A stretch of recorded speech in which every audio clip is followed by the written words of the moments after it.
Here we have the compound 1R 2S 4S trichlorocyclohexane. In order to compare the conformations of this molecule, we have here a second entirely identical molecule.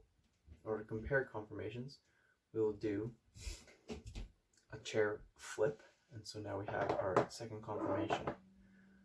In order to assess the energy of each conformation, we want to look at our side groups, which are the chlorine atoms. In this one, all three chlorine atoms are cis to one another as they're on the same side of the ring. But here we have two chlorine atoms in axial positions and one in equatorial position. As a result of there being two in axial positions, they experience a lot of steric strain between one another, which is energetically unfavorable. In our second conformation, once again, they are all cis to one another as they're on the same side of the ring. However, here, two of our chlorine atoms are in equatorial position and one is in axial. Large groups in equatorial positions experience much less steric strain than do axial groups.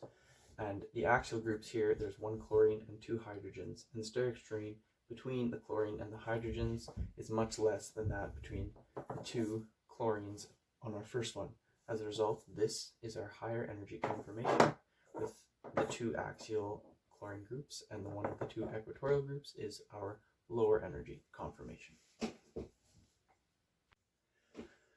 These two conformations are neither mirror images of one another, seen here, nor can they be superimposed on one another. This makes them diastereomers.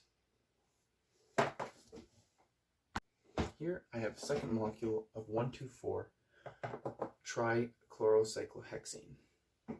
However, the configuration of this molecule is 1s 2r 4r as opposed to the 1r 2s 4s configuration of our first molecule.